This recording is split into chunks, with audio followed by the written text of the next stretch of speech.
Today, I'm gonna beat Pokemon Crystal with only an Abra, and yeah, this is going to be a struggle. As a first stage Pokemon, Abra's base stats are really not that good, with the exception of its incredible special attack, which is 105. Outside of that, it has 25 HP, 20 attack, 15 defense, 55 special defense, and 90 speed. As a fast special attacker, it really isn't going to do well using only Struggle until it arrives in Goldenrod City. If you're unaware of why this has to be the case, well, Abra only starts with Teleport and it learns no new moves through Level Up. At least this thing is a medium slow growth rate Pokemon, which means it will level up very quickly in the earliest portions of the game. And then once I finally do get access to Goldenrod City, the game is going to get so much quicker because Abra can learn all 3 of the elemental punches, which before Generation 4 all deal special damage. In Generation 1, there is a very interesting strategy that allows you to deplete Teleport's PP quickly, utilizing a trainer-controlled Metapod. However, in Generation 2, there are no Cocoon Pokemon controlled by the enemy early into the game, so I have to use Teleport in wild battles, fleeing each one of them, depleting only a single PP at a time. So as expected, progress is going to be very slow throughout the earliest portions of the game. While we wait, I'll just mention my rules. They're in the description of the video, so check them out if you aren't familiar with my content. Of course, being able to actively use items during battle would really help Abra out, but that isn't a luxury that I'm going to have access to today. That said, I am allowed to use items outside of battle, so once Abra reaches 0 teleport PP and starts using Struggle, then after battles, I can use a potion to heal it and continue my training. If I wasn't allowed to use items outside of battle, this would be so brutal. I'm doing the majority of my training on Route 30. This is the one just north of Cherry Grove City. Here, during the day, I have a 50% chance to run into a Caterpie, a 5% chance to find a Weedle, which is really good because they can poison you, and I don't want to have to deal with that. Also, there's a 40% chance to run into a Pidgey, which is less good than the Caterpie because it gets the same type attack bonus with Tackle. However, the best Pokemon of all is Hoppip, which I have a 5% chance to run into, and the reason this one is so good is because the only move it knows at level 4 is Splash. As a result of this, I'm going to be able to knock it out for free and gain experience, losing the least amount of health possible. I could choose to encounter only Hoppip to conserve the number of potions I have throughout the next stage of the game, but I felt that overall this would be slower than just knocking out every Pokemon I encounter. At some point though, I am going to need to heal. Well, actually, I am going to be forced to heal after I talk to Mr. Pokemon and Oak. There is also another scripted heal that occurs right after you defeat the rival in Cherry Grove City. In this case, I think that the correct play was to deplete all of my PP after talking to Mr. Pokemon, then battle wild Pokemon up to around level 9 and fight the rival at that point. This way, I'm able to get experience from his Pokemon when I knock it out, and I don't have to spam out all of Teleport's PP one additional time. There is a third option, of course, which is just fighting the rival at level 5 without having depleted Teleport's PP and taking a loss during that battle. You don't black out, and you can continue with the playthrough. However, I felt that the experience was important for Abra, so I didn't think this was the best option. After depleting all of my PP again, I face the rival, and at level 9, the Chikorita is actually kind of stressful to knock out. I make it through the battle with only 6 HP remaining. I am really glad I put the time in training. Throughout the next section of the game, I continue to spam out Teleport PP until once again it depletes, and then I can face trainers heading north towards Violet City. There are a total of 4 here, 2 youngsters and 2 bug catchers. And honestly, even though they're giving 1.5 times experience yields, these Pokemon are not particularly good to train against just because their levels are so low.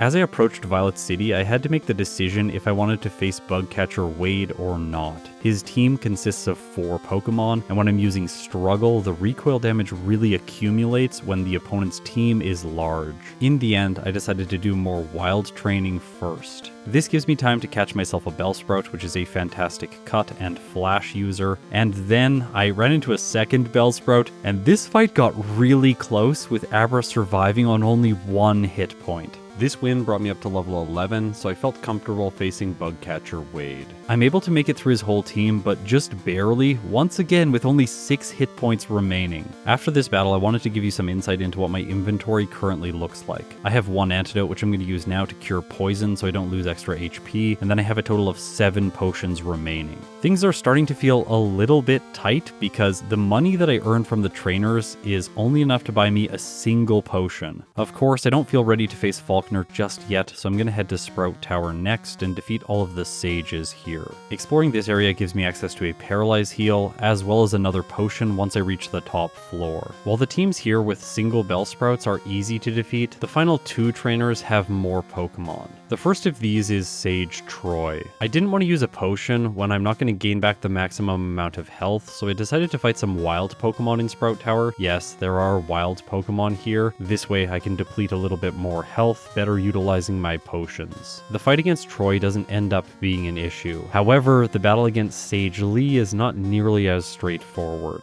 I finish off the first Bellsprout in a good situation, however, then the Hoot Hoot does a lot of damage, bringing me down to orange health before the final Bellsprout comes in. And recoil damage in combination with its consistent Vine Whips ends up in an incredibly close fight where Abra just barely doesn't knock the Bellsprout out. So I figured that here taking the Blackout made more sense, but I caught an HM user, which is Bellsprout, so when I send it into battle, the enemy Bellsprout is not able to knock me out in time, and as a result of the fact that I only have Vine Whip on my set, I would knock his Pokemon out, meaning I have to reset in order to play by my rules, because if I had got the knockout, then my HM user would have contributed to the battle. This is the first time in my channel's history that I have been forced to reset because my HM users did too much in the battle after my solo Pokemon fainted. I attempted the fight again, and I can't believe I'm saying this, but it turns out the exact same way again. Abra faints just before finishing the Bellsprout off. Instead of failing for a 3rd time, I back out of Sprout Tower and head towards the gym. Abra is capable of finishing off the Bird Keepers here, so that gives it more experience, taking it up to level 15.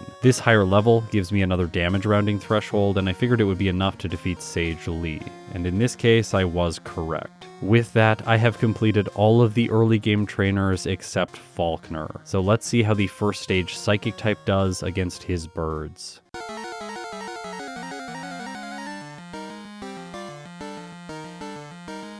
Up first is Pidgey, and Struggle does what looks like just less than half, and after my second hit, yes, this is going to take 3 turns. Luckily for me, the Pidgey does not use Mud Slap, so I have my accuracy intact by the time the Pidgeotto hits the field. Against the stronger Pokemon, Struggle is only doing about a quarter, but I have one more advantage on my side. Abra's Berry is able to heal some HP, giving it the time it needs to finish off Faulkner's Ace and earn itself the first badge. With this one comes a 12.5% boost to my attack stat, and that's going to be immediately useful because I have to continue using Struggle. At the end of this fight, of course, Abra's level 16, so it tries to evolve into a Kadabra, but that's not the challenge that I'm going for today. I'm going to be keeping this as a first stage Pokemon throughout the entire playthrough to increase the difficulty. If you want to see some evolution incorporated into solo challenges, check out my Fire Red series or some of my older Crystal videos. Also, Squidgy, another YouTuber, also uses evolution in all of his playthroughs. And speaking of other YouTubers, I want to bring up this video on typeless damage calculations in Generation 2, which was made by Snowy. It turns out that Struggle is coded as a normal type move, and while yes, it does skip type calculations, it does not skip the boost that is applied to it by the Pink Bow. Because of how weak Abra is, I felt that it made sense to backtrack to the very first route of the game to obtain this item to improve my damage just a little bit. In Generation 2 and 3, type enhancing held items increase the power of those moves by 10%. What this means is that my Abra is going to need to be dealing at least 10 damage with its struggles in order to receive any boost from this item. That said, here are the damage ranges Abra has against the next trainer, youngster Albert, as I head south towards Union Cave. In this case, without the Pink Bow, I will be dealing between 15 and 18 damage to his lead Rattata and 13 to 16 against the Zubat. That means that here the Pink Bow is actually making a material difference. If you're wondering why my damage needs to be more than 10, it's just the fact that everything rounds down in damage calculations, so if your damage doesn't make it over the next integer, then it's just going to be rounded off anyways. With this battle concluding, I used one of my potions, and I'm starting to run really low on these. I backtracked to the Violet City Pokemart, sell a bunch of items, including Mudslap, because no Abra can't learn this TM. Gligar fans rejoice. On my way heading south, I pick up a hidden super potion, which is hidden in the top right patch of grass right here. I continue battling all of the trainers except the Magikarp guy until I arrive at the Bird Keeper just outside of Union Cave. In this case, yeah, the birds are too much for Abra. While I do knock the Spearow out, the recoil damage gets Abra, so I reset. I thought that Blackout training might be helpful here, so I deposited Bellsprout in the PC, and then I go into the battle again. I was hoping I would lose and then be able to refight his first two Pokemon over and over, gaining trainer boosted experience, but Abra just barely pulls through this time with 1 HP. Okay, fine, no Blackout training for me. Inside of Union Cave, I am really happy that Struggle is skipping the type effectiveness portion of the calculation, because here I can do decent damage to the rock types on the first two Hikers teams. I'm going to fight all of the trainers in the cave, and I'm also going to pick up the TM for Swift, because I can sell it so that I get more potions once I arrive in Azalea Town. Outside of the cave, there is only one more trainer left to fight, it's Hiker Anthony. I felt fairly confident that my level 20 Abra would be able to defeat him, but no, that's not how things go. I end up with a total of 2 resets here, and I have to skip him anyways. In the Pokemart, I restock on potions, defeat all of the rockets in Slowpoke well, and now we have reached the portion of the game that I anticipated would be the hardest for Abra. I have to defeat Bugsy's Scyther, which has super effective damage with Fury Cutter. Of course, I finish off all the trainers in the gym for as much experience as possible, and then I backtrack to Hiker Anthony, who is still tough even at this level. However, just not quite enough because Abra is able to defeat him and level up to 23. I hope that this is what I need for the bug type specialist.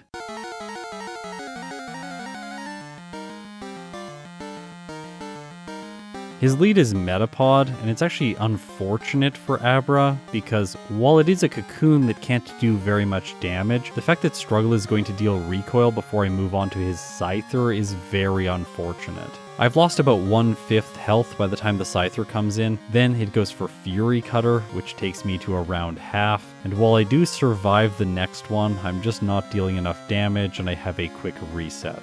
Here's the thing, because I lost to the Scyther after defeating the Metapod, I did gain some experience. So that means that I can do Blackout training here against Bugsy. Because Metapod is his lead, I figured I can spam out Teleport, then use Struggle, knock it out, feint to the Scyther, and gain some trainer boosted experience. But the Metapod is too challenging for Abra to deal with, so when I'm trying to do this, it takes too long, and as a result, I have a loss to his first cocoon Pokemon. If that isn't gonna work, I have to go back and deplete Teleport in the wild. I continued fighting Pokemon here, leveling up to 25, and then I decided to face the rival to see how that fight would go. Maybe it will be easier than Bugsy, which is typically not the case. His first Pokemon is Ghastly, Struggle does more than half, luckily it doesn't put me to sleep, and then I knock it out. Next is Zubat, which inflicts confusion with Supersonic. This leads to 2 turns where Abra damages itself, and as a result I have a reset. Okay, maybe if he doesn't get lucky with the status condition, this will be fine. Well, after another loss, he does confuse me again, but this time I make it to the Bayleaf. With Confusion having run its course, I'm able to deal direct damage, and the Bayleaf isn't actually doing very much, so Abra just barely comes through with a victory on red health. That said, the nightmare that is Bugsy is not over yet. I need this badge in order to be able to use Cut outside of battle. Maybe the extra levels will be what I needed. Now I can knock out the Metapod, surviving with just a little bit more health, but still the Scyther is doing too much damage and I can't get it past yellow health before I'm defeated. That said, I'm level 25 now, so maybe Blackout training against the Metapod can work in this situation. But once again, that is not the case, so I have to go back to the wild, spam out all of Teleport's PP, and grind on these low-level Johto Pokemon. The timer is approaching 1 hour, and I have still not yet earned myself the second badge. But this is really not that bad, because in Pokemon Yellow, it took Abra 2 hours and 52 minutes to defeat Brock. Granted, if I knew about the blackout training strategies, this time would have been dramatically reduced, and Red Ryosi has since proved that. At level 26, I went back to face Bugsy. I don't think that grinding for more levels is going to improve Abra's chances significantly. Honestly, it will probably just waste more time than it's worth. In this case, since Fury Cutter only has 90% accuracy, I can just keep trying this fight until eventually the Scyther misses, and that will give Abra the opportunity it needs to take the victory. 2 resets occur, and then the Scyther misses, which allows me to knock it out, moving on to the Kakuna. That said, I only have 17 hit points left, and this thing still can do damage with Poison Sting. My struggle takes me down to 12 hit points. Luckily, Kakuna goes for Harden. I take it to low red health, inflicting 3 damage of recoil. It uses Poison Sting, which does poison Abra, but my next struggle is enough, so I just barely squeeze through the fight and earn myself the Hive badge. Okay, this is the point in the playthrough where things start to get really exciting. Inside the forest, I grab the TM for Headbutt, which is Abra's first direct damage dealing move. Granted, it's physical, so it really doesn't have that much use. Once clearing the forest, I head to the department store immediately, picking up all 3 of the TMs for the elemental punches. I thought about teaching all of them now, but I can't yet afford an Abra from the game corner, so I'm not going to have teleport to head back from north of Goldenrod City to the Pokemon Center. To keep the field move on my set, I only teach Ice Punch and Fire Punch right now. The playthrough has been brutal until this point, but in Pokemon Yellow, once Abra cleared the early game, it sped through everything else. I think that history is going to repeat itself here in Crystal version. Whitney is next, so let's see if these special moves help Abra out. Well, I'm just barely not able to knock out the Clefairy in one hit, but Double Slap doesn't actually do that much. While Miltank does go for Rollout, which is physical, Abra doesn't take that much damage, and Ice Punch is able to finish off her ace with 3 hits. Okay, so this wasn't nearly as dominant as I was expecting. I did think I was going to one-shot the Clefairy and 2-shot the Miltank. Whitney's badge gives me a boost to my speed stat, as well as the damage of all normal type moves, and while these bonuses are kind of nice, I was left with an unsettling feeling about Abra's prospects for the rest of this playthrough. I teach Thunder Punch in the place of Headbutt. Yes, I am going to keep Teleport on my set. Honestly, it doesn't really matter. Abra's not going to use Headbutt or Teleport. Using my now incredible type coverage, I sweep my way through the Kimono Girls, then I grab the Magnet, which can boost Thunder Punch's damage by 10%, and then I use Teleport, see it is useful outside of battle, to teleport back to Akritique City, saving a little bit of walk time. I go west towards Olivine City, explore the lighthouse, and then teleport back to Akritique City to take on the rival in Burned Tower. His lead is Haunter, and I really wish I had a Psychic type move to deal damage to it. In this case, I just go for Thunder Punch, and it actually does enough. Okay, that's really great. Fire Punch finishes the Magnemite off, Thunder Punch for the Zubat, and of course Ice Punch for the Bayleaf just in case I freeze. But I don't even get the chance because Abra is on a one-hitting spree. Okay, so let's head into Morty's gym, and as I fight the trainers here, I want to address Hidden Power. In first playthroughs of Pokemon Crystal, I am not using this move to keep things a little bit more strategically diverse. The reason it is set to Dark type in this playthrough is just because my Abra has perfect DVs.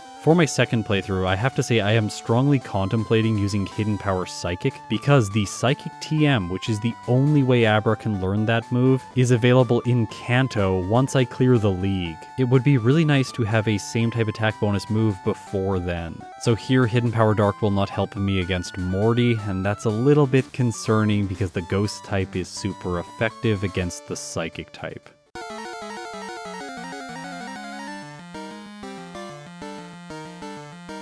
His lead is Ghastly. This thing knows Curse, so I want a one-shot, and yes, Thunder Punch does enough damage. Next is Haunter. Once again, it knows Curse, but Thunder Punch does enough to finish it in one turn. Perfect. I move on to the Gengar, do more than half, and then it strikes back with Shadow Ball, which does so much damage. Remember, Ghost-type moves are physical in Generation 1, 2, and 3.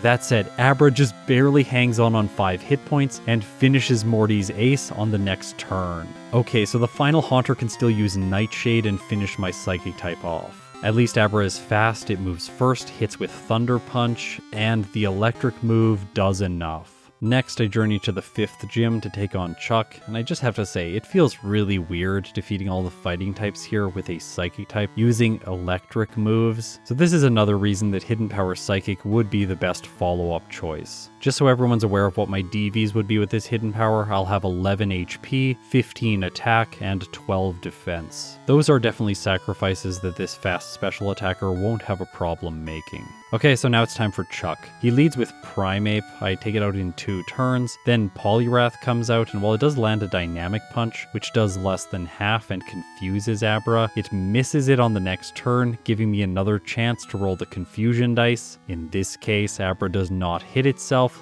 Thunder Punch connects again, and Chuck's ace faints. Okay, that's the 3rd gym leader that Abra beat that hasn't felt decisive. I'm really hoping that Price is not going to cause problems. Like, he can't be the gym leader that Abra is going to struggle with. There is just no way. I pick up the rare candy in Violet City, as well as the one just north of the Lake of Rage. Then I talk to Lance and start the Rocket plotline. Normally I have nothing to say here because all of the trainers are extremely easy, and that is the case for Abra. Well, the trainers are easy. You know what's actually difficult? The electrodes at the very end. My best damage against them is either Ice Punch or Fire Punch, but these moves do not do enough to one-shot. That means the electric type has a chance to use Self-Destruct, an incredibly powerful physical attack. In this case, it even crits, and so Abra has a reset here. I'm not allowed to take the Blackout in this case because I would win because of my HM users. Okay, so let's try this again. This time, without a critical hit, the electrode's Self-Destruct still does enough damage to make Abra faint. That's 2 resets to the electrodes in the Rocket plotline. This is definitely a first for the channel. Luckily, when I face the 3rd and final one, I get a freeze with Ice Punch, so I'm able to knock it out without having a 3rd reset. That portion of the plotline is done. Now it's time to face Price.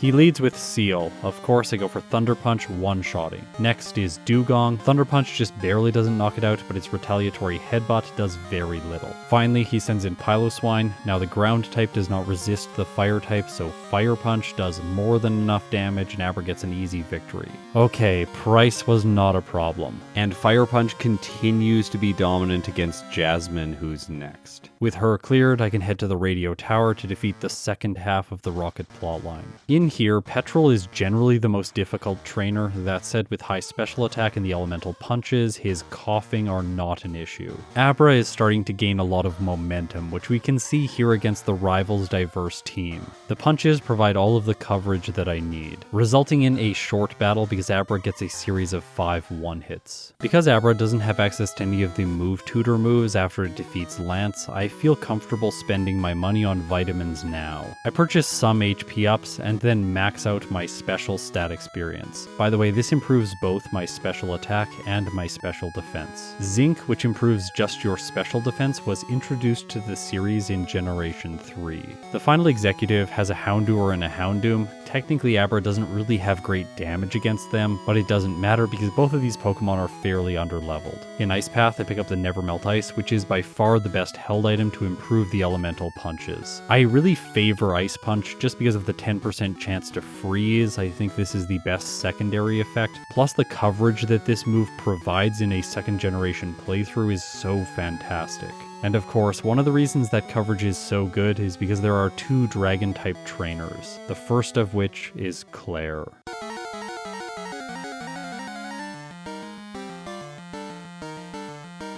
There's a fairly simple question to ask here: will Ice Punch one-hit the Dragonairs? In this case, the answer is yes. I get all 3 of them in a single hit each. As a result, I move on to the Kingdra with no status afflictions, and then Ice Punch freezes her ace, so yeah, Abra gets a very quick and easy victory. After obtaining the elemental punches, things have been easy going, but this does come with a consequence. My Abra, despite its medium-slow growth rate, is not particularly over-leveled as I'm starting to head towards the League. Of course, I don't really expect Will to be that much of a challenge, but the lack of Psychic-type move does make me a little bit worried about Koga and Bruno. And then after them, I do have to face a Dark-type specialist. That said, I think the implications of being a lower level are more far-reaching, because at the very end of the game we have Red, and all of his Pokemon are very over-leveled. Before departing to Kanto, I pick up 3 rare candies. The one south of Goldenrod City, the one in the Whirl Islands. By the way, I am considering a secondary route to pick this up.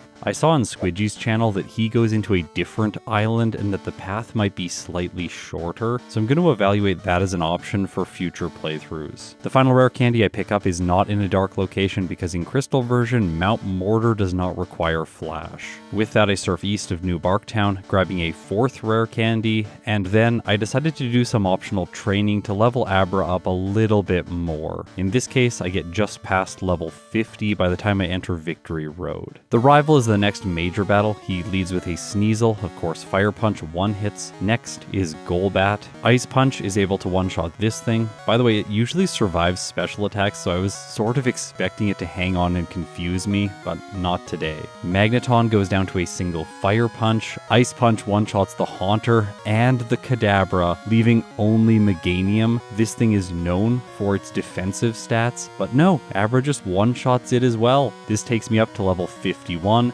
and now I am ready for the league.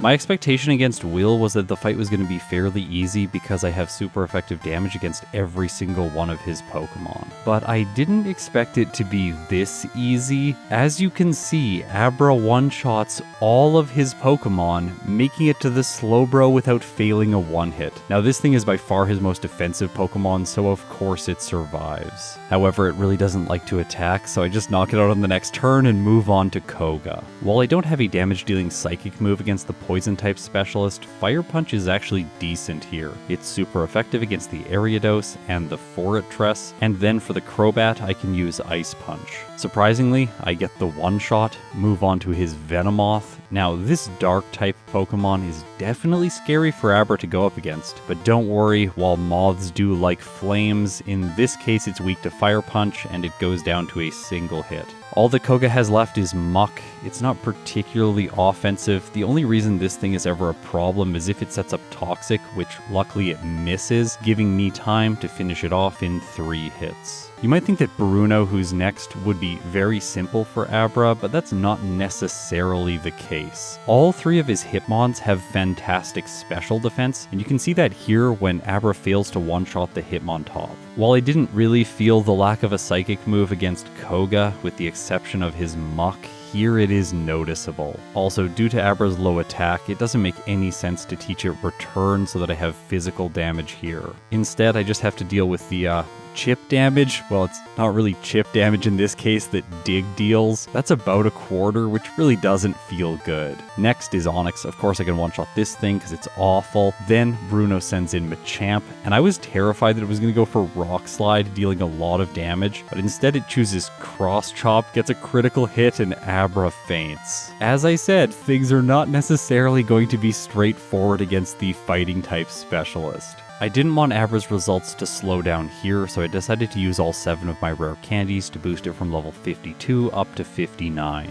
This did erase a little bit of experience, but I'm hoping that that is not going to be an issue long term. Okay, so let's see what happens when the Machamp hits with Cross Chop again. I'm wondering if I'm going to survive a non-crit. Well, in this case, it chooses Rock Slide instead, missing, giving Abra the free knockout. Because of that, I move on to the Hitmonlee, which misses High Jump Kick, crashing, so I finish it for free as well, and all that's left is Hitmonchan. But its best move against Abra is Mach Punch, which of course isn't doing much, so I take a victory which definitely didn't need rare candies. But it's not the end of the world that I used them in front of Bruno, because Karen is next. Things do not start well because the specially defensive Umbreon does not go down to 2 Nevermelt Ice boosted Ice Punches. I got lucky that it didn't use a Sand attack against me, and while I am able to finish it off, move on to the Murkrow, which is an easy one-shot, then she sends in Houndoom. And yeah, this thing knows Crunch. After Abra hits itself in confusion, it just polishes me off with a single hit. I went back into the fight to see how much damage I would do to her ace, and the answer is very little, less than a third. I think the best play here is to let all of my HM users faint and then fight the first 3 league members for experience leveling up so that I can try Karen again.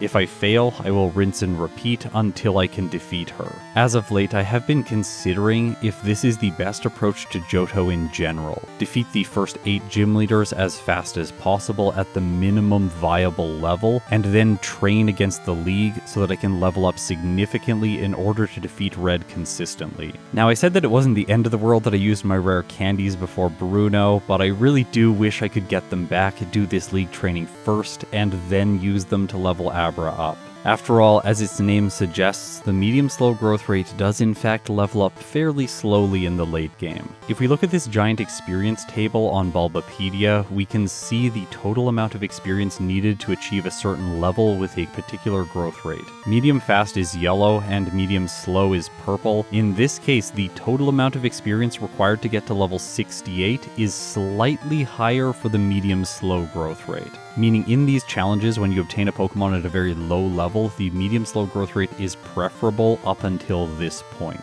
The inevitable conclusion of this is that using rare candies on a medium slow growth rate Pokemon makes much more sense later into the playthrough. So despite the fact that I have been trying to justify my use of them before Bruno, in this case I believe that was an error. After blacking out a total of 2 times in the league, I make it back to Karen, and this time the fight goes a lot better. At level 63, I'm pretty sure that I'm going to 2-hit the Umbreon, but in this case I actually get a critical hit with Ice Punch, taking it down in a single turn. Because of that, there is no Sand Attack or Confuse Ray, allowing me to one-shot the Murkrow and make it to the Houndoom with full health. Okay, please let this be what I need. I go for Thunder Punch, and it does more than half. I survive the crunch with orange health, and while she does use a max potion, it isn't enough to save her ace. Okay, Gengar is next. My Ice Punch fails to get the 1-hit, and it uses Lick, which is super effective. Also, it's a physical move, but don't worry, it's weak, and Abra does hang on with 25 hit points. The Ghost goes down on the next turn, and then she sends in Vileplume. Okay, I'm pretty sure Ice Punch is just gonna 1-hit, and that's what happens. So my Psychic type has defeated Karen and has made it to Lance.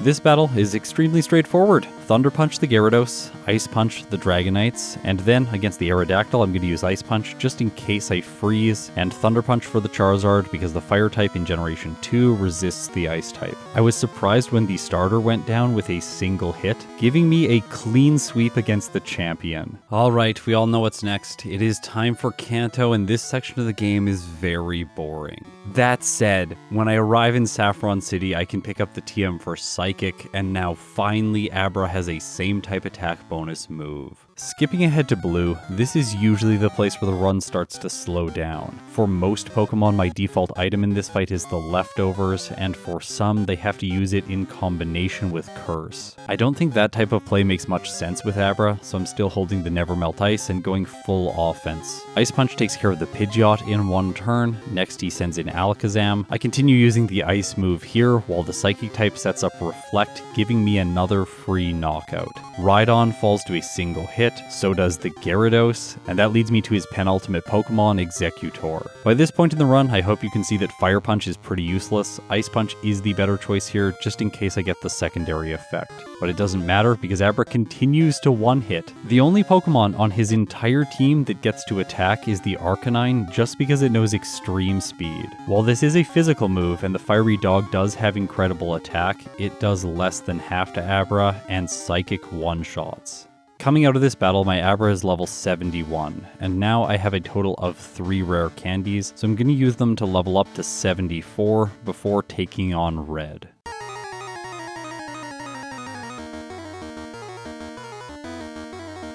Let's try this fight without any defensive tactics. I know, I'm not using Curse or Rest. I can utilize Psychic to one-shot the Pikachu, and then Ice Punch does like a third to the Espeon, which is really annoying. At least it does freeze, and I take no damage. Next is Snorlax. Now this thing has incredible special defense, and it also loves to set up Amnesia. However, my first Psychic does a third, and then it uses Body Slam, which by the way does massive damage. Abra survives on 21 hit points, but the physical move also paralyzes, so Snorlax moves first and Abra gets its first reset here. I decided to level up from 71 to 72 so that I can use the 3 rare candies to go up to 75 over a damage rounding threshold. Now the reason I'm doing this is because I am going to continue to punch everything in my way. However, I am going to replace Fire Punch with Dynamic Punch so that I have super effective damage against the normal type. An added advantage to this strategy is that Dynamic Punch could confuse the Snorlax, preventing it from attacking entirely.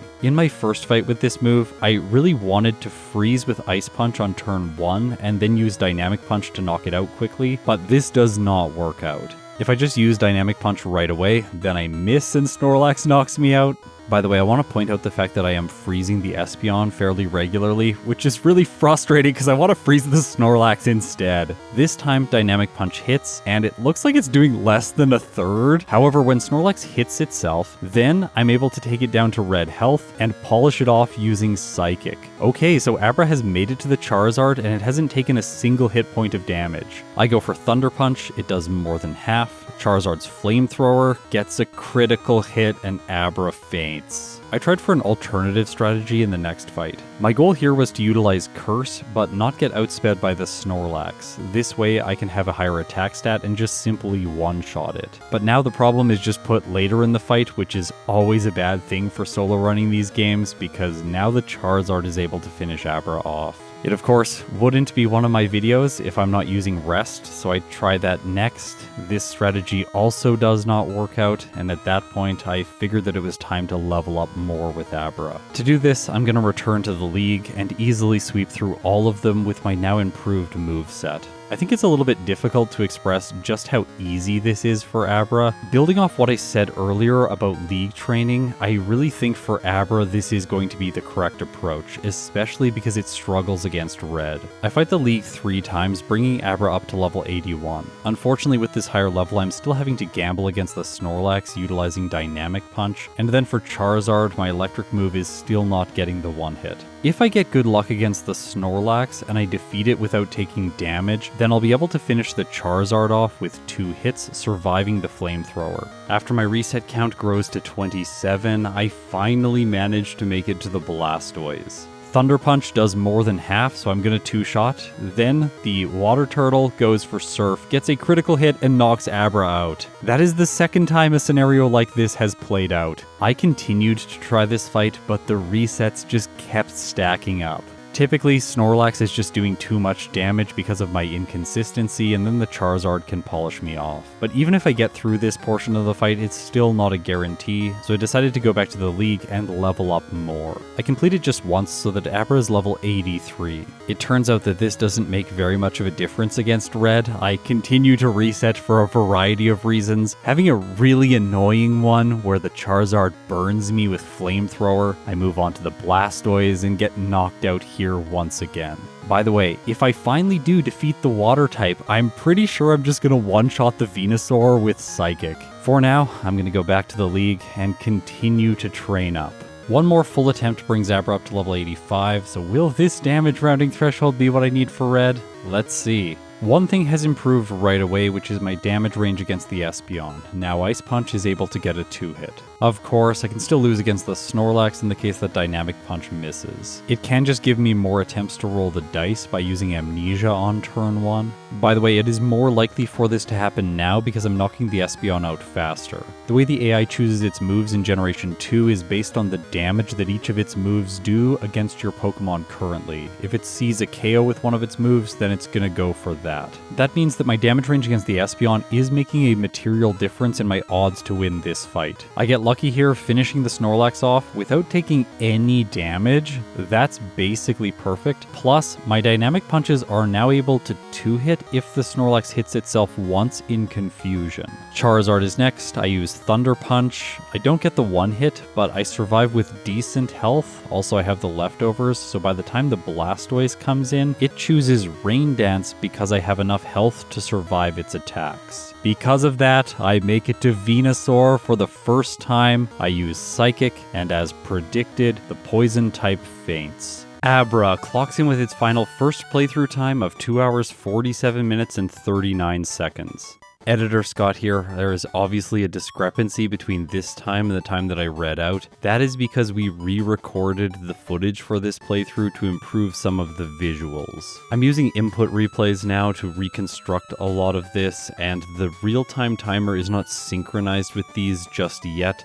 So thank you for understanding while we are still in the development process for making that a little bit more robust. Okay, now back to all the other metrics. This is a game time of 9 hours and 10 minutes. While recording this playthrough, I had some software errors, so none of the blackouts I had managed to make their way into the spreadsheet that we use to compile all this data, so my video editor Sean was diligent enough to go back and count every single blackout, and this is the total number that I had during this run. Going into my second attempt, I know I'm not going to get a perfect playthrough just because of how fragile Abra is, especially in the early game. Also, speaking of blackouts, I think this thing requires them to play well, because I am going to do a lot of training to ensure that I'm able to beat Red easily. Now, the Johto portion of the game was not particularly challenging once I got the punches, but I can actually make this area of the game even easier for Abra. It's pretty simple. I can just set my hidden power type to Psychic. In the bottom left, you can see how my DVs are impacted by this decision. This is a new feature that I've added. I hope it provides you some more insight to these runs. Okay, so with my Abra set, now let's talk about my second playthrough.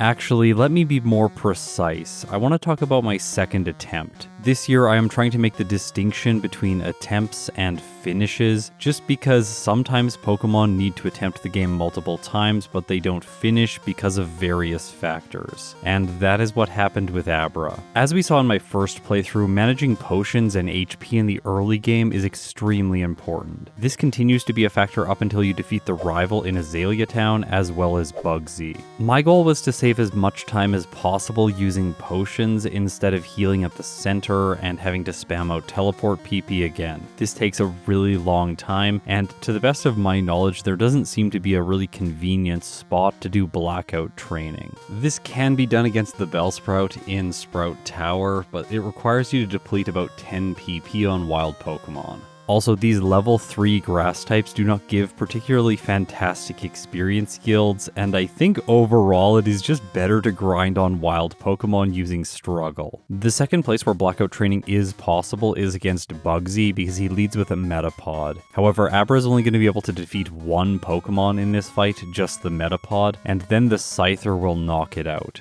Once again, training in the wild and never healing is the better choice. I got fixated on having enough potions stocked up so that I didn't have to heal at any point, and this had a negative impact on this playthrough. It is what caused me to have to restart, because when I arrive in Goldenrod City, I don't have enough money to buy the elemental punches. You might think I can use Headbutt to defeat trainers to earn the money, but no, I skipped this item because it wasn't useful in the first playthrough. So let's go back to the start of the run, and now I'm going to explain in detail how I approached this section of the game. Immediately after receiving my starter on the first route, I grab this potion, which is hidden off to the side. I almost never pick this item up, but with Abra, it's incredibly useful. Of course, I'm also going to pick all of the berries off the trees and buy 10 potions in the Cherry Grove City Mart. Until I've obtained the Pokedex, I'm not going to waste my time teleporting away from Pokemon. But then once I've obtained it, I'm going to deplete all my PP and grind up to level 10, 11, or 12. I had to restart this playthrough many times doing this small amount of grinding. The reason is that at level 5, Abra is actually threatened by Pidgey. Also, holding a berry is not beneficial. The reason is that defeating a level 3 or 4 Caterpie will deal enough recoil damage and tackle damage so that you can use one potion to gain back the maximum amount of health. If Abra is holding a berry, then it'll heal some health and you'll be in a really awkward potion range. I found removing the held item, fighting only Caterpie or Hoppip, and then giving the held item back when I fight the rival was the best approach.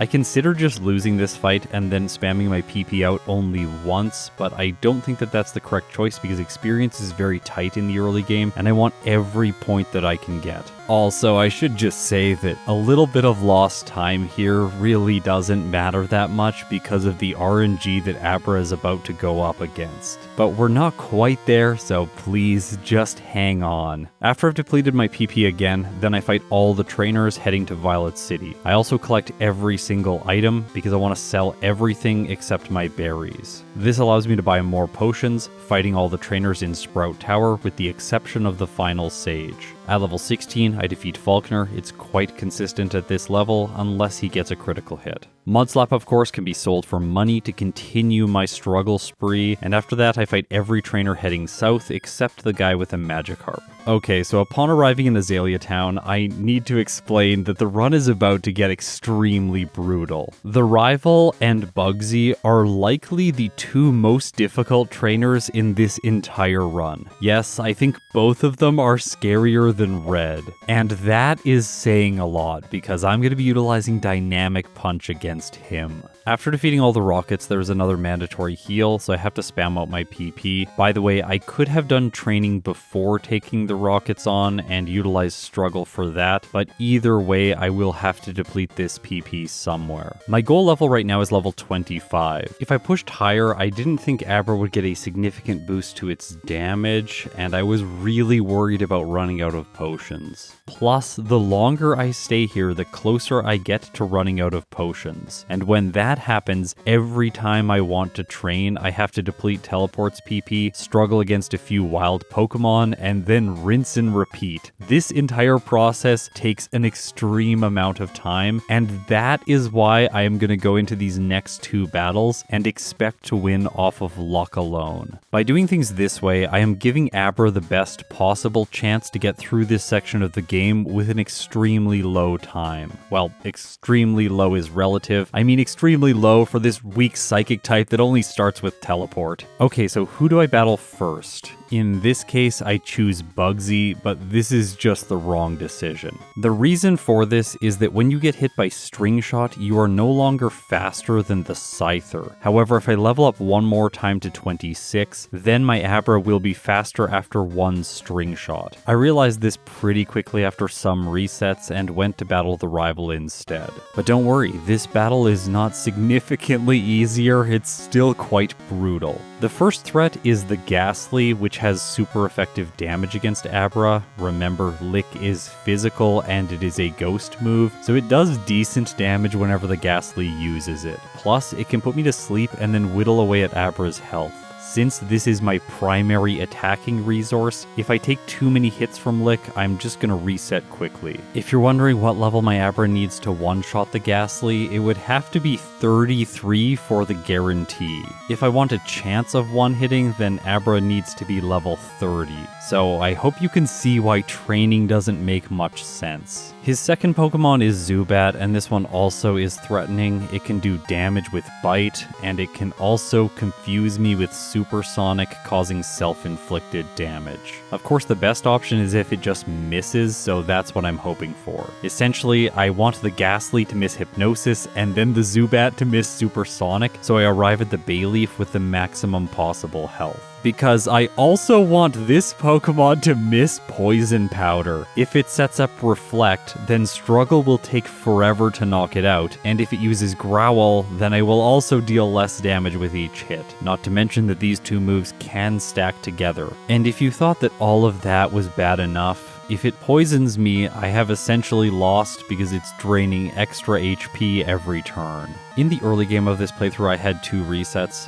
This Goldian guy is really annoying. I'm going to show you some footage of that while I'm fighting the rival. Yes, these happen occasionally. I didn't want to restart the entire run just because of how much of a time investment it is just to get to Azalea Town. Also, once I'm here, I could just luck through the rival fight right away, and if that happened, then it wouldn't matter that there were a couple resets earlier on, because this fight takes a lot of RNG. In this case, it takes me a total of 12 resets before I knock the Bayleaf out and head back to grind on wild Pokemon up to level 26. Now, I'm going to do something that I have never done in a fully produced video before. We are going to watch every single attempt I do against Bugsy uncut from the first attempt that I do post-arrival at level 26, all the way until I defeat him. Please note all of this footage is playing back at the speed that it was filmed at. Okay, I hope everyone has some popcorn, a drink, or you're at work and you have something to fill your time with, because we are going to be here for a little while. When making these fully produced videos, I like to be as concise as possible because I don't want to waste people's time. That said, it is very important for me to tell a story with each run, and in this case, it just feels wrong to summarize the fight removing all of the footage. Being able to see every moment play out as it was filmed, I think will give you better appreciation for exactly what RNG I am going up against here. Now, let's talk through the fight conceptually and examine all of the possible loss conditions for Abra. The first one, surprisingly enough, is the Metapod. If it lands 2 string shots, lowering my speed twice, then I will go under the Scyther's 41 speed. This will cause it to knock me out with either Quick Attack or Fury Cutter. That is, unless I get really lucky and it misses like 4 Fury Cutters in a row, but I think quickly resetting is the better choice if this scenario plays out. This might be the first run in the history of my channel where the Metapod is actually a foe that I have to worry about. It can also be annoying because if it uses Tackle, it deals direct damage, and it also can use Harden, surviving 1 more hit, giving it another chance to attack. In those cases, I will choose to play the battle out, but I'm just in a worse position because my health is slightly lower. Through this experience, I realized that Abra ideally is going to get past the Metapod with 51 hit points. The best way for this to happen is for Abra to crit on turn number 1, dealing massive damage, and then for Metapod to use String Shot, which won't mess me up against the Scyther. And of course, as you've seen, Bugsy is choosing to send in his ace second because it has super effective damage. In this case, the AI is not always prioritizing Fury Cutter. Sometimes it just comes in and uses Quick Attack, which is actually quite bad because it does more damage on turn 1. Also, it is not possible for Quick Attack to miss, and that's what I'm hoping for. Abra will not win this fight if the Scyther doesn't miss at least once. But really, I am hoping that Fury Cutter is going to miss twice. On every turn, it has a 10% chance to miss. If we multiply these probabilities together, we want 2 10% chance misses, then we have a 1% chance for that scenario to play out. But it actually needs to be a little bit more specific than that, because the Fury Cutters that miss need to be specific Fury Cutters. I don't care if it hits me on the first turn because it does so little damage, but I do want it to miss if it is using a follow-up Fury Cutter, because this will do far too much damage, leaving Abra without enough health to knock out the Kakuna. So yes, once again, I must bemoan the fact that the other Cocoon Pokemon is also challenging for Abra. I never thought this would be the case, but today is the day. However, Kakuna isn't only a problem because of Struggle's recoil damage, it is also a problem because it has Poison Sting, which can inflict a status. If Poison is dealing chip damage every turn to Abra, then it's going to faint before it gets to knock out Bugsy's final Pokemon. These are really bad odds, and I could maybe train up more to say level 28 and hope for better damage ranges. So let's examine those numbers now. Please note, while I was doing this run, I really believed that Abra could not reach these levels without depleting its potion reserve.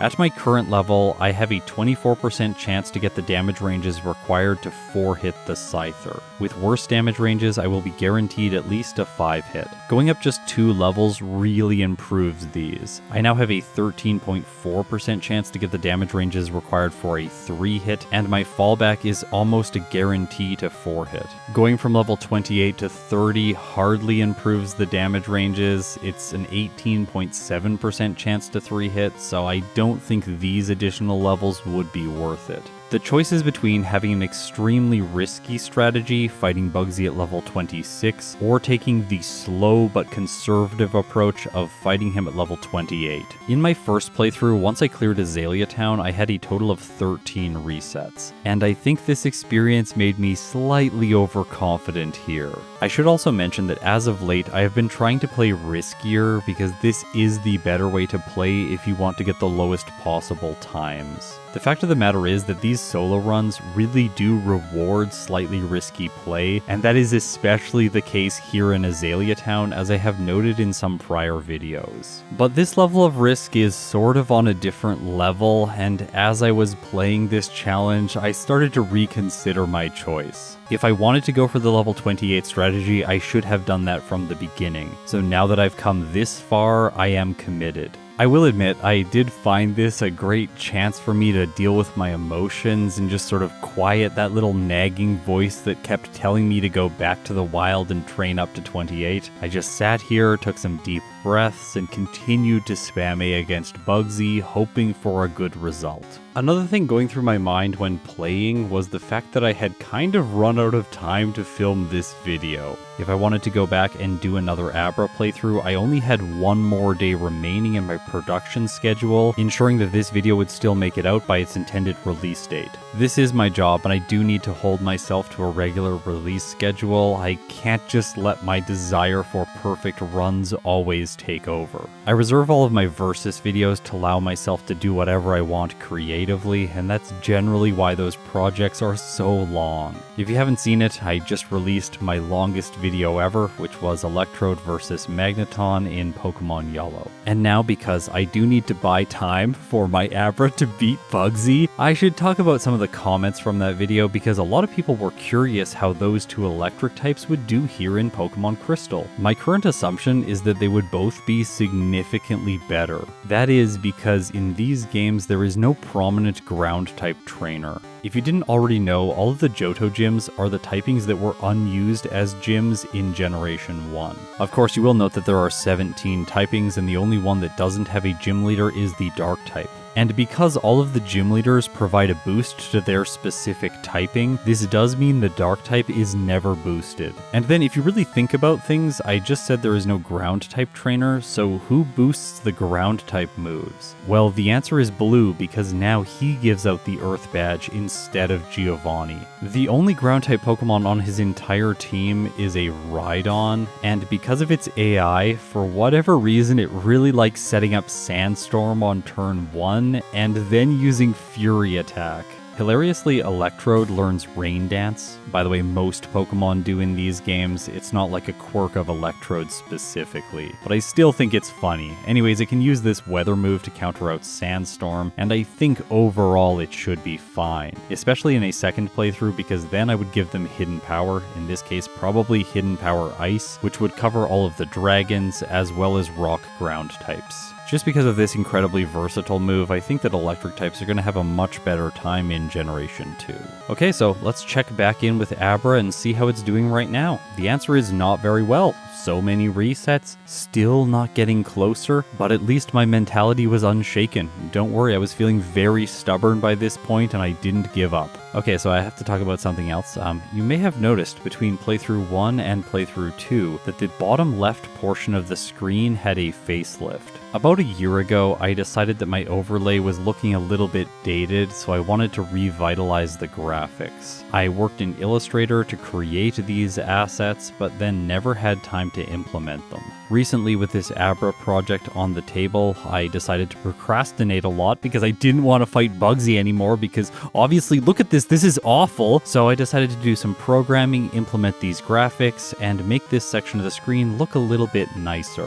By the way, I know someone's going to comment that I chose my fate, and yes, I did. This was definitely a mistake. Luckily, we get something good out of it. Now we can see the percentage of experience I have towards the next level, returns current base power, as well as my Pokemon's friendship stat.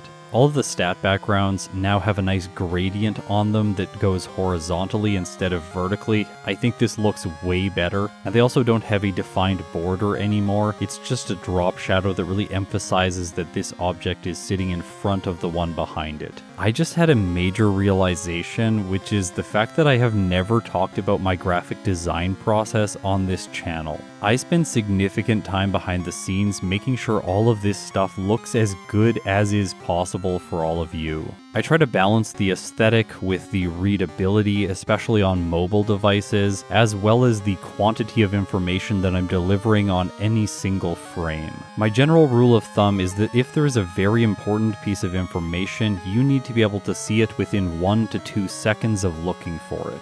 Because I assume many of you watch these videos in the background, but if you glance over occasionally to grab some key insight, you need to be able to get it right away. One portion of this is the colors I choose to implement on my overlay. For example, all of these stat colors are taken directly from Bulbapedia. This ensures a common design language and hopefully minimizes confusion.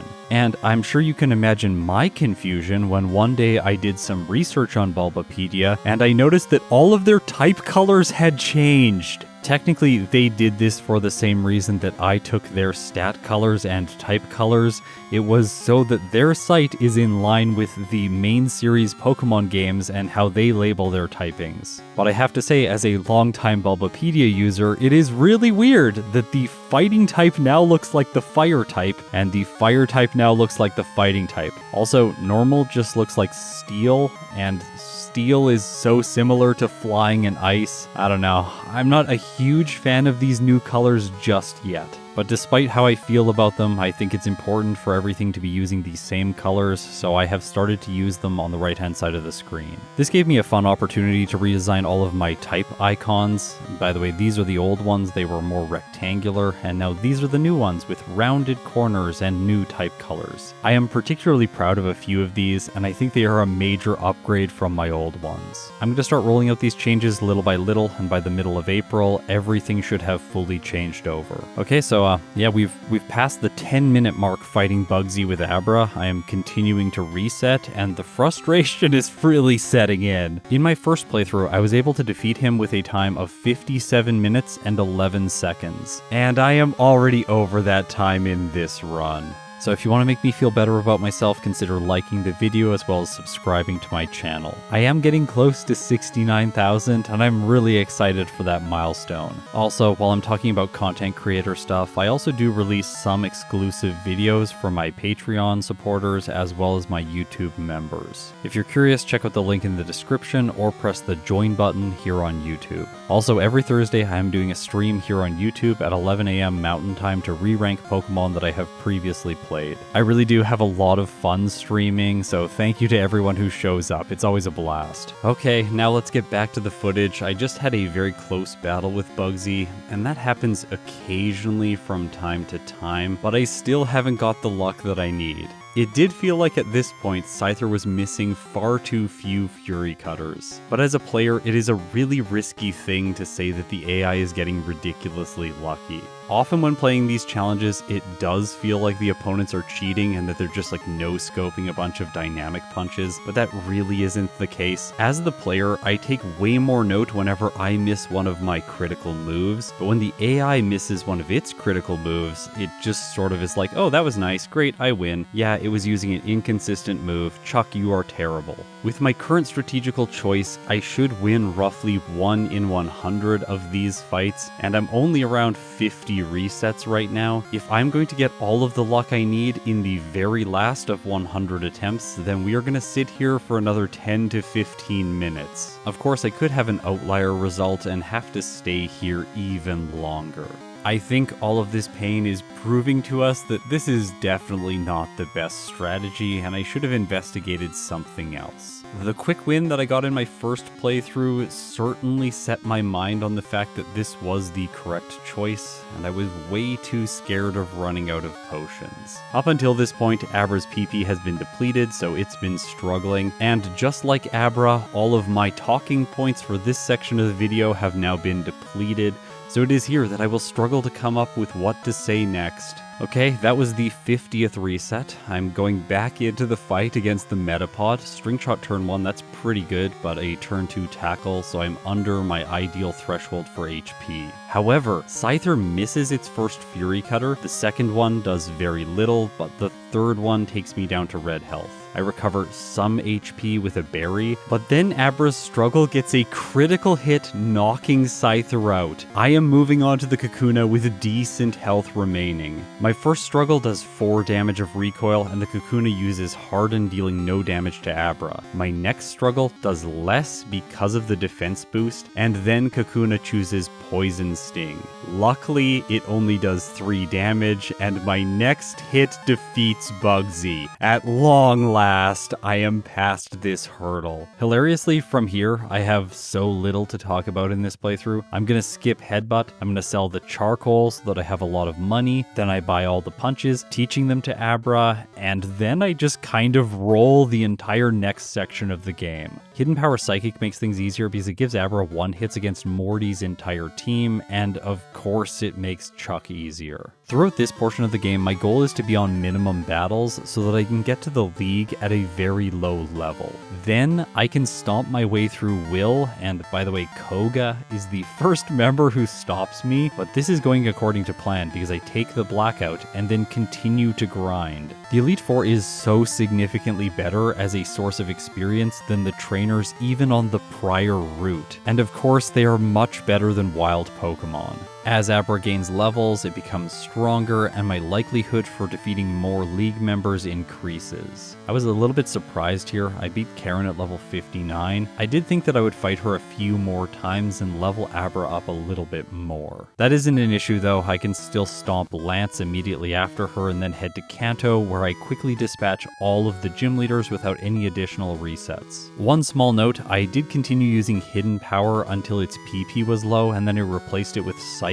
This is just so I don't have to do any healing. The first time I use the Pokemon Center in all of Kanto is right before I face Blue, who is, by the way, quite easy for Abra to defeat. The Arcanine once again is the only Pokemon that even gets to attack. In my mind, there are 2 levels that are acceptable for Red. Number 1 is 85, and it's the riskier choice because there isn't a guarantee to 2-shot the Espeon. Instead, I'm going to have just over a 70% chance. If I level up 3 more times to 88, then this will become nearly a guarantee at 98%. Also, you might think it's strange I'm talking about the Espeon, but the reason it's scary is because it can set up Reflect, making the Snorlax more difficult to knock out. The fewer turns the Espeon has in battle, the less likely it is to set up the screen or deal chip damage. Also, it does like to use Psychic, even against Abra, and this can drop your special defense, which makes the Charizard and Blastoise far more potent with their special attacks. To get the level required, I go back to the League to grind up to level 75, and then I can use a total of 10 rare candies to boost Abra to level 85. Just like against Bugsy, today I am choosing the riskier strategy. While Red does cause resets, and I expected him to, he is nowhere near as bad as even the rival in Azalea Town. Today, the total resets against the final boss are 7, then I defeat him and Abra clocks in with its final time. 2 hours, 30 minutes, and 44 seconds, with 57 resets, 4 blackouts at level 85, with a game time of 8 hours and 16 minutes. These results place Abra in the Bruno tier, as we might expect. It is also in this tier in Pokemon Yellow, by the way. Today's performance is just slightly worse than Misdreavus, but very significantly faster than Pineco, more than 13 minutes. There are a few other interesting facts that I think we should talk about with Abra's placement. It is the lowest ranked medium slow growth rate Pokemon in the tier list. It also has an extremely low game time because of how risky my strategy was. In general, with higher resets comes a lower game time. In this case, Abra has a better game time than all of the Pokemon in the Bruno tier, and it's also faster than Coughing, Igglybuff, and Slugma, although the Fire type is only 1 minute slower in game time. What this suggests to me is that the best case scenario for Abra is at least decent. It took roughly 15 minutes for me to beat Bugsy. If we subtracted this time from its final finish, then it would have got a placement similar to Wooper at the top of the Surge tier. And maybe, just maybe, it could sneak into the F tier. However, that is with the best possible results, with the riskiest, highest reward strategy. I contemplated coming back and trying this one again with the level 28 strategy for Bugsy. And you know, at the end of the day, of course I am going to do it, so here we go. Abra playthrough number 3. Instead of going through all the details, I'm going to focus my discussion around the Bugsy portion of the game because there was a lot to uncover here.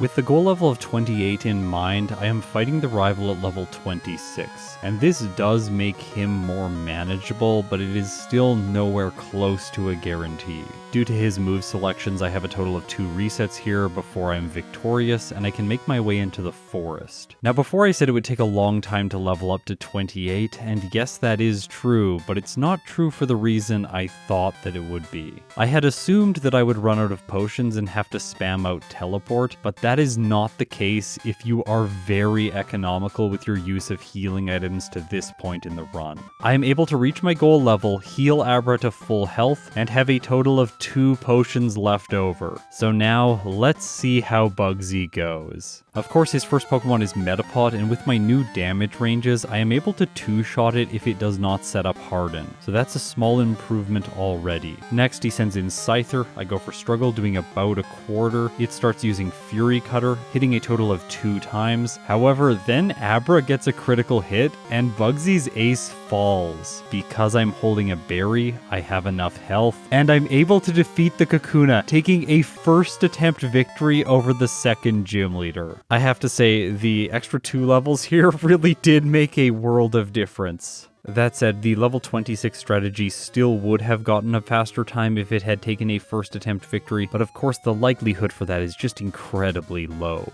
Even with the extra training, I am now on pace to beat my former result. Also, I didn't have to sell my charcoal to get enough potions to get to level 28. As a result, when I reach Goldenrod City, I can buy all 3 of the TMs, allowing me to teach Abra the punches. Okay, we're gonna skip ahead to the league because I noticed one small optimization I could make. If I don't take the Nevermelt Ice in Ice Path, I speed up my progress there just slightly, but also I'm not boosting my damage here, which means it is less likely for me to beat Karen, and I can just continue to grind against the league for a little while without any additional backtrack time. I was hoping that this would last a little bit longer so that I only had to come here once in the entire playthrough, and then I could reach Red at level 88. But Abra is just a little bit too good for that, so eventually it beats Karen and I stomp Lance, gaining access to Kanto. After completing Blue, I return to the league to train. This takes a total of 3 attempts, bringing Abra up to level 77. I didn't want to start another league attempt now because then I would over-level to face Red, so instead I battle wild Pokemon in Mount Silver, leveling up to 78.